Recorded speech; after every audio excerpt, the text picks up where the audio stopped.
Madame, mademoiselle, monsieur, bonsoir. Ce que vous voyez là, sur votre écran, c'est le plus gros bateau du monde. Je ne dirais pas, et pour cause, le plus beau. C'est le Batilus, un pétrolier de 412 mètres de long et qui peut transporter 548 000 tonnes de pétrole. Un navire qui représente 8 fois le tonnage du paquebot France. Il a été construit à Saint-Nazaire, au chantier de l'Atlantique, pour le compte de la compagnie Shell. Ce monstre, que dire d'autre, a été commandé avant la crise du pétrole, avant la réouverture du canal de Suez. Aujourd'hui, on peut se demander si de telles unités ont encore de l'intérêt. On peut se le demander quand on sait que plusieurs centaines de pétroliers sont actuellement désarmés faute de fret. Gâchis étonnant et qui illustre bien l'anarchie qui règne dans ce secteur de l'armement naval international où la spéculation est la seule loi. C'est un gigantesque cimetière de bateaux. Avec la chute des industries occidentales et la politique d'économie pétrolière décidée par les gouvernements, de plus en plus de navires ont commencé à prendre le chemin des fjords de Norvège et des criques de la mer Égée. Là, ils vont dormir et rouiller pendant des années, même s'ils n'ont jamais été utilisés. L'Olympic Bravery, qui pollue Ouessant, était dans ce cas. Il se rendait directement de la finition au cimetière de navires. Voilà donc un gaspillage qui atteint aujourd'hui près du tiers du tonnage pétrolier mondial. C'est vrai qu'au plan mondial, il y a un excédent actuellement de la flotte pétrolière par rapport aux besoins de transport. Et si j'essaie de le chiffrer, je dirais qu'il y a 40 millions de tonnes de porants lourds de pétroliers désarmés et à peu près 40 millions de tonnes de porants lourds utilisés artificiellement en réduisant la vitesse. Dans la plupart des situations, si les pétroliers naviguent non pas à leur vitesse économique, mais en deçà, et plusieurs nœuds en deçà, c'est souvent pour des problèmes d'emploi, pour maintenir l'emploi à bord des navires, et donc pour des raisons sociales. Le Batilus, 550 000 tonnes, c'est l'équivalent de 35 pétroliers des années 50. Le premier pétrolier Titan français est surtout un paradoxe. Il va être mis en circulation très précisément à l'époque où partout dans le monde, des armateurs pétroliers désarment leurs navires ou les envoient à la ferraille. Alors, pourquoi un supertanker français? Est-ce une opération de prestige ou le témoin visible d'une erreur d'appréciation avant la grande crise pétrolière? A-t-on voulu à tout prix maintenir l'emploi dans le secteur des chantiers navals? Ou alors, peut-être, l'analyse qui est faite concernant la flotte pétrolière mondiale ne s'applique pas exactement aux navires pétroliers français? Dans la conjoncture présente, et s'il s'agissait de passer une commande, s'il s'agissait de passer des commandes, je crois qu'elles ne seraient pas passées. Non pas parce qu'il s'agit de 500 000 tonnes, mais parce que dans l'immédiat, il y a un excédent au plan mondial, et je crois qu'il n'y a aucun pays qui a envie de commander des pétroliers supplémentaires. Mais la conjoncture va probablement se retourner d'ici 2, 3 ans, 4 ans, etc. En France, on a une législation qui requiert en principe d'avoir une flotte capable de transporter sous pavillon français les 2 tiers de nos importations. Or, dans la situation présente, on n'en est pas actuellement aux 2 tiers, même les choses étant mesurées en tonnes mille, on en est un peu au-dessus de 60%, et ce n'est qu'en 76, compte tenu de la livraison de ces navires, qu'on arrivera aux alentours des 2 tiers. En fait, des calculs permettent de penser qu'on serait aux alentours de 67%.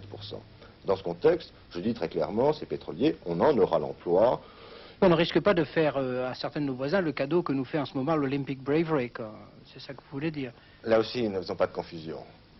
Les pétroliers en question seront sous pavillon français, armés avec des équipages français, c'est-à-dire dans des conditions de sûreté, de fiabilité, de qualification du personnel, telles que ce genre de comparaison, je me garderai de les faire.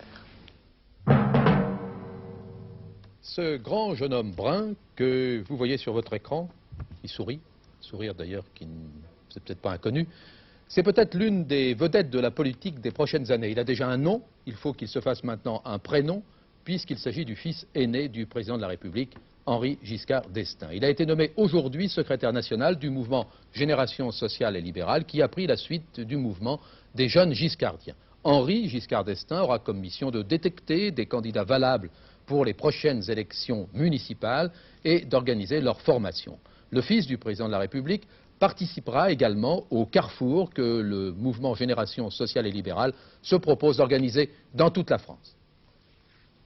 Donc c'est avant tout une opération de dialogue qui vise à faire que les Français, les plus jeunes d'entre eux, participent avant tout à la réflexion sur la définition du projet de société libérale avancée. Ensuite, c'est une opération, bien entendu, de soutien personnel à l'action du président de la République. Et je dirais que troisièmement, c'est une opération de mobilisation de la majorité et de la majorité unie dans toutes les communes de France où nos militants permettront à cette majorité de se réunir et de s'exprimer. C'est l'un des fils du président de la République qui va s'en occuper. Je suppose que c'est pas un hasard. Non, l'un des fils du président de la République, qui est un des secrétaires nationaux de notre formation, s'occupe de la préparation des municipales. Et il est évident que ces carrefours, puisqu'ils se déroulent partout, s'inscrivent également dans le cadre de la préparation des municipales.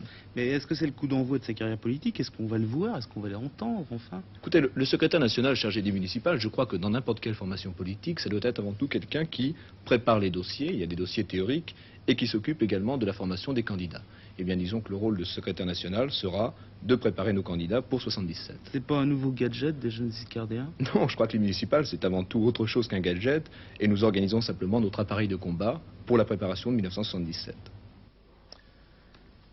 Demain, les Belges fêteront le 25e anniversaire de l'accession au trône de leur roi Baudouin Ier, 25 ans, qui aurait pensé en 1951, au moment où le fils de Léopold III succédait à son père, que la monarchie belge allait ainsi survivre dans le respect quasi général. C'était l'époque où la Belgique, divisée sur la personne de Léopold III, pouvait sombrer dans la guerre civile. Ce monarque discret, certains diraient effacé, apparaît à beaucoup de Français comme un personnage démodé. Mais au fait, combien de Français naguère si attachés à Albert Ier, le roi chevalier, connaissent aujourd'hui, même de vue, son petit-fils, Baudouin Ier? Le roi des Belges, c'est le monsieur qui est à gauche, juste à côté d'Eddy Merckx. La Belgique vit en effet en monarchie depuis 1831, et si le roi Baudouin n'est pas très connu du public, hors de ses frontières en tout cas, c'est peut-être parce qu'il est très effacé et qu'il paraît peu. Pourtant, le 31 mars 1951, il prêtait serment, succédant ainsi à son père, Léopold III, contraint d'abdiquer. Depuis 25 ans, Baudouin n'a connu qu'une seule grande crise à l'étranger, le Congo, dont il proclame l'indépendance en 1960. Son mariage avec Fabiola a fait les délices des midinettes du monde entier, mais à l'heure actuelle, aucun enfant n'est né de leur union. Baudouin est considéré comme le ciment de la Belgique, il est au-dessus des conflits internes, ce qui explique l'attitude de ses sujets. C'est un brave type, on vit bien ici. Je suis un Belge, moi, et je respecte la royauté, je suis partisan. Moi, ça me laisse tout à fait indifférent, quoi. Ça m'importe peu que le roi ait 25 ans de pouvoir. Si demain il n'y avait plus de roi, ça ne me dérangerait pas fort. Un roi en 1976, cela peut paraître anachronique à beaucoup de républicains. Malgré tout, les opposants à la monarchie sont fort peu nombreux en Belgique. Ils ne contestent pas Baudouin, ils pensent seulement à l'après-Baudouin. Je pense que nous allons tout doucement vers la disparition de la royauté un jour ou l'autre. Vous pensez que Baudouin n'aura pas de successeur? Je crains, il n'a pas d'enfant déjà, ce qui est déjà un bon signe pour ceux qui considèrent que c'est inutile d'avoir une royauté en Belgique. La personnalité du souverain, si elle paraît discrète, ne l'empêche pas de multiplier les voyages à l'étranger. La Constitution, si elle restreint ses pouvoirs, en fait malgré tout le porte-drapeau de la nation. Parce qu'il reste que dans notre monde, un pays quel qu'il soit, de plus en plus, c'est vrai au niveau des hommes, de plus en plus la fonction de relations publiques est essentielle dans la vie des sociétés, dans la vie des entreprises, dans la vie des hommes. Et le roi est à ce point de vue, vraiment, il faut lui reconnaître, joue un rôle important de relations publiques, de représentation de la Belgique à travers le monde. Relations publiques peut-être, mais il ne faut tout de même pas oublier que c'est lui qui nomme le Premier ministre et qui approuve la formation du gouvernement. Aucune loi, aucun arrêté royal n'est valable que si le roi a signé. D'autre part, le roi ne peut rien signer et ne peut poser aucun acte important sans avoir le contre-seing, donc la signature d'au moins un ministre du gouvernement. Voilà donc les limites de son pouvoir, mais est-ce que le fait de devoir faire contresigner ses décisions par un ministre ne peut pas entraîner un risque de collusion? C'est dangereux, ça peut l'être. Évidemment, ça peut poser des problèmes, mais ça peut, à certains moments, bien entendu, par exemple en cas de guerre, que le gouvernement est dispersé, ce qui s'est produit en 1940, un ministre aux côtés du roi confère au roi l'exercice de ses pouvoirs. On considère un peu ici à Bruxelles comme folklorique les 25 ans de règne du roi Baudouin. Et on ne prépare pas cet anniversaire dans la fièvre, les gens ne sont peut-être pas tout à fait indifférents, mais presque. Bien sûr, ça va être l'occasion de s'adonner aux joies populaires, au bal, qui va être installé ici sur cette place du Palais Royal. Le monarque est un monarque constitutionnel, un peu comme la reine Elisabeth, mais loin de leurs amis britanniques, les Belges n'ont pas la même ferveur pour leur souverain. Eh bien, les Britanniques, parlons-en. Passons la mer du Nord. Nous voici en Grande-Bretagne, qui n'a toujours qu'un Premier ministre démissionnaire. Le successeur d'Harold Wilson, à la tête du Parti travailliste et du gouvernement britannique, n'a toujours pas été élu par les députés travaillistes. Le deuxième tour de scrutin qui a eu lieu aujourd'hui n'a pas dégagé une majorité suffisante sur le nom de l'un des trois candidats qui restaient en piste. Toutefois, M. Callaghan a dévancé M. Foote, qu'il affrontera en combat singulier le 5 avril prochain lors du troisième tour où deux concurrents seulement resteront en présence. Il ne fait de doute pour personne que M. Callaghan sera le prochain Premier ministre britannique. En attendant, la Grande-Bretagne ne sera représentée au sommet européen de Luxembourg après-demain que par un chef de gouvernement démissionnaire. Nouvelle fête du football demain soir à Saint-Étienne. Les Verts rencontrent l'équipe hollandaise d'Eindhoven pour la demi-finale de la Coupe d'Europe des clubs champions. Cette fois, le match aller a lieu à Saint-Étienne, premier handicap. De plus, les Néerlandais, les Stéphanois, ne les connaissent que de réputation. Deuxième handicap. Aussi, Robert Herbin est-il allé voir jouer samedi à Amsterdam cette équipe redoutable qui n'a fait qu'une bouchée d'Ajax. A-t-elle caché son jeu comme l'équipe stéphanoise tente de cacher le sien en s'entraînant en secret? Robert Herbin va répondre.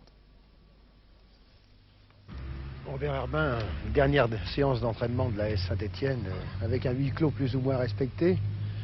Et... Oui, un huis clos plus ou moins respecté, mais enfin je pense que l'entraînement s'est bien déroulé, les joueurs sont déjà concentrés et attendent le match avec une certaine impatience. Vous revenez d'Amsterdam, vous avez vu le match Ajax-Eindhoven, conclusion de l'entraîneur stéphanois.